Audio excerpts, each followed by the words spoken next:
تو آپ کو یاد ہوگا میری پرانی ویڈیوز آپ دیکھیے گا، میں نے اس وقت بھی آپ کو یہ بولا تھا کہ یہ لوگ اسی قسم کی زبان سمجھتے ہیں. جب ان کو پھینٹی لگتی ہے، جب ان کی ٹھکائی ہوتی ہے تو یہ سیز فائر بھی فوراً کرتے ہیں، فٹافٹ لائن پہ آتے ہیں اور بالکل اچھی اچھی باتیں کرنا شروع کر دیتے ہیں. اس وقت اللہ کا شکر ہے کہ کافی مسلمان جو ممالک ہیں وہ جاگ چکے ہیں، وہ مل رہے ہیں، اور یہ جتنے بھی جو مکروہ ارادے رکھنے والے جو ممالک ہیں، جن میں انڈیا ہے، جس میں اسرائیل ہے، یہ تو قبضہ گروپ ہے نا. انہوں نے قبضہ کیا ہوا ہے، کسی نے کشمیر پہ قبضہ کیا ہوا ہے، تو چھوٹے نے اس کے جو یہودی ہے اس نے فلسطین پہ قبضہ کیا ہوا ہے. تو یہ تو ظالم لوگ ہیں. ان کا تو کام ہی ہے کہ بھئی اور کچھ نہیں کر سکتے، چھپ کے وار کریں اور قتل و غارت بچائیں، اس سے زیادہ اور کچھ نہیں کر سکتے.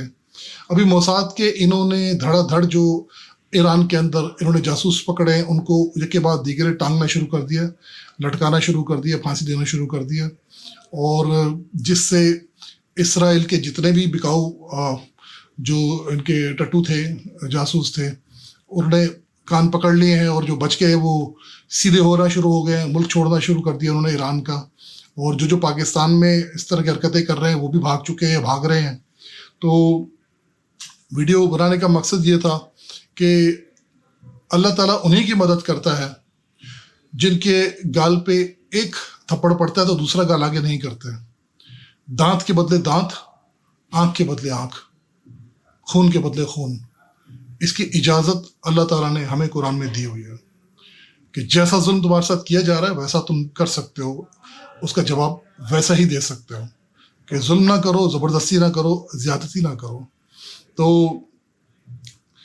پاکستان بھی جو وجود میں آیا تھا، آپ سب کو معلوم ہوگا، یہ بھی ان لوگوں نے ہمیں پلیٹ پہ پاکستان نہیں دے دیا تھا کہ یہ پاکستان آپ کے لیے ہم تحفہ لے کر آئے ہیں، تو بڑا آپ کے لیے گفٹ ہے، یہ آپ گفٹ ریپ کھولیں اور انجوائے کریں اس کو. ایسا نہیں ہوا تھا. اس وقت بھی جب قائد اعظم اپنی جنگ لڑ رہے تھے، اور جو مسلمان تھے وہ اپنی جنگ لڑ رہے تھے، وہ ایک گال پہ کھا کے تھپڑ یا چانٹا دوسری گال آگے نہیں کر رہے تھے. اس وقت بھی ان کا اسلحہ چھین کر انہی پہ استعمال کر رہے تھے، اور خون اور شہادت کی انہوں نے پرواہ نہیں کری، اپنی جانوں کی پرواہ نہیں کری، اور ثابت قدمی سے لگے رہے اور اپنا ملک پاکستان حاصل کر لیا. اور میں آفرین کہتا ہوں پاکستان کی جو جنگ ہوئی تھی، تو ہمارے جو فوجی، ہمارے جتنے بھی افواج پاکستان تھی، وہ بھی ثابت قدم رہے، جانوں کی پرواہ نہیں کری، قربانیاں دی، اور دشمن کو ہزیمت سے دوچار کیا، ذلت سے دوچار کر دیا.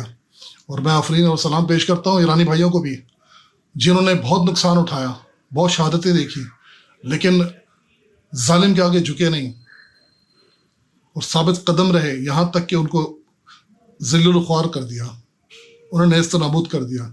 اور یہ جنگ اب اکثر لوگ اس کا مزہ لیے جا رہے ہیں کہ دوبارہ شروع ہوگی، یہ سانس لے رہے ہیں، وہ ہو رہے ہیں.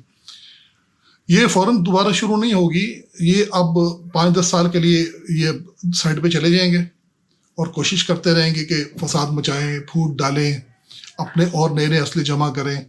تو کوشش کریں گے 5-10 سال بعد ان کو جب جان پکڑیں گے تو پھر دوبارہ کسی نہ کسی بہانے یہ حملہ کریں گے، پاکستان پہ بھی یہ حملہ کریں گے، ایران پہ بھی.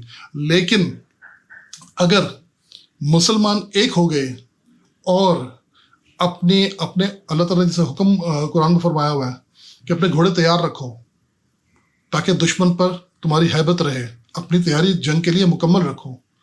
تو اللہ کا شکر ہے کہ پاکستان تو بالکل تیار ہے اور اپنی دفاعی قوت میں مزید اضافہ کر رہا ہے، اور ایران بھی ایسا ہی کر رہا ہے. اور اس جنگ میں آپ نے دیکھ لیا، یہ جنگ اسرائیل کو اتنی بھاری پڑی، اتنی مہنگی پڑی کہ روزانہ $700 ملین ان کا خرچہ آ رہا تھا. یہ جنگ اگر مہینے تک چلی جاتی تو پتہ نہیں کتنے بلینز آف ڈالرز کا ان کو مار پڑتی، جو ان کا پورے سال کا بجٹ ہے وہ اسی میں لگ جاتا. تو یہ جنگ ان کو پتہ لگ گیا، جنگ شروع کرنا کتنا آسان ہوتا ہے، اسے برداشت کرنا بہت مشکل ہوتا ہے.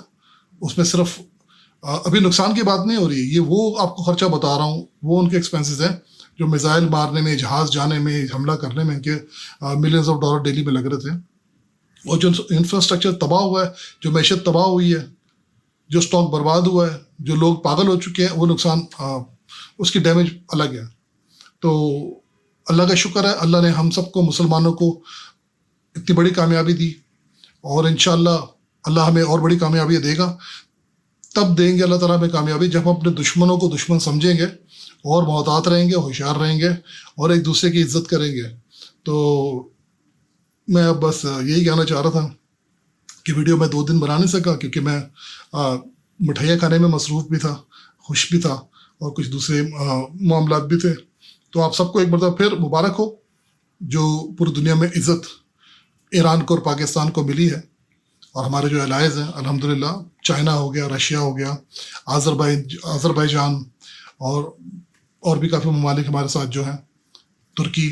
تو اللہ کا شکر ہے ہم لوگ سب ساتھ مل کے یونائٹڈ ہو کے چلیں گے تو انشاءاللہ آگے چل کے کسی اس قسم کے ٹٹ پنجیوں کی انڈیا کی یا اسرائیل کی جرت نہیں ہوگی کہ پاکستان کی طرف میلی آنکھ سے دیکھیں یا کچھ ایسی مہنجوئی کرنے کی بھی سوچے. تو انشاءاللہ اللہ ہم سب کو دنیا اور آخرت میں کامیابی دے، اور ہمارے جو مظلوم بھائی غزہ میں یا کشمیر میں، ان کے لیے بھی اللہ تعالیٰ آسانیاں کرے. اور وہ کیونکہ جب تک وہ مسئلہ حل نہیں ہوگا غزہ کا یا کشمیر کا، یہ روٹ کاز ہے، جب تک وہ حل نہیں ہوگا یہ لڑتے ہی رہیں گے. ابھی نہیں 5 سال بعد پھر لڑ لیں گے، 10 سال بعد پھر لڑ لیں گے. تو بہتر ہے کہ پوری دنیا کے اتنے اچھے لوگ جو ہیں، ٹرمپ جیسے جو بہت نیک آدمی ہیں، تو اتنا بڑا اتنا اچھا کام کیا بڑے منہ والے نے، تو اگر یہ اتنے اچھا آدمی ہے تو اس کو چاہیے کہ یہ مسئلہ بھی حل کرا دیں، یہ جو فلسطین کا ہے یا جو کشمیر کا ہے. تو بہرحال اللہ تعالیٰ ہمیں دنیا اور آخرت میں کامیابی دے. مجھے سید وسیم رضا کو اجازت دیجیے، اپنا بہت خیال رکھیے گا. فی امان اللہ، اللہ حافظ.